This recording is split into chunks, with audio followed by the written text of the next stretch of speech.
Hello so it's week 4 I guess है। अनि मेरो गार्डन यस्तो देखिरहेको छ। मैले चाहिँ यहाँ अस्तिको हप्ता चाहिँ यो सेतु मात्र लगाएको थिएँ, अगाडिको पुगेको थिएन। यो हप्ता चाहिँ मैले सबै गरेँ। अनि बिचमा अरू धेरै वुडन स्टिक हुन्छ नि, त्यो के भन्छ त्यसलाई, लट्ठीहरू पनि राखेँ। अनि इट्स लुक्स लाइक द्याट है। धेरै राम्रो देखेको छ अस्तिको भन्दा त। अनि या see you in next.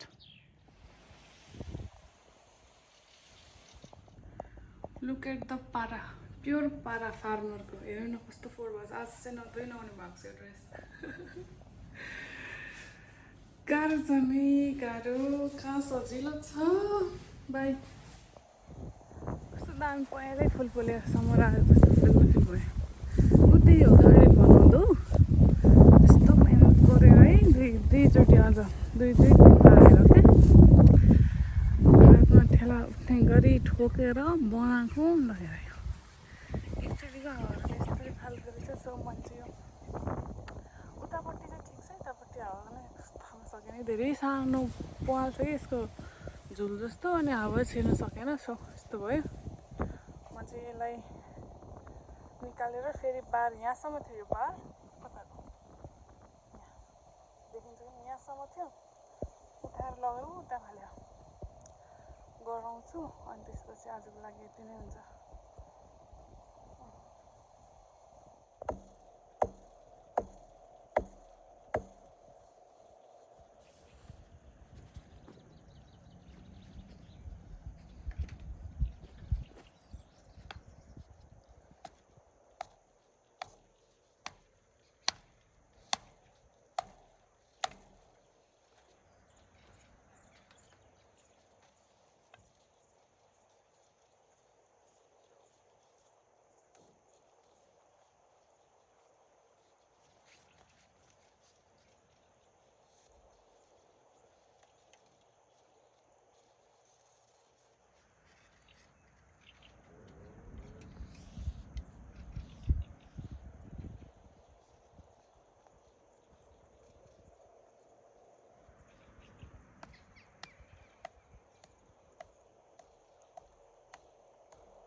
Hello hello, welcome back.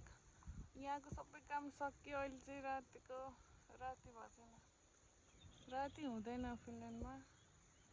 भन्नु आज घाम लागेको छैन र हो, नत्र घाम लागिरहेको हुन्छ 12 बजीसम्म रातिको।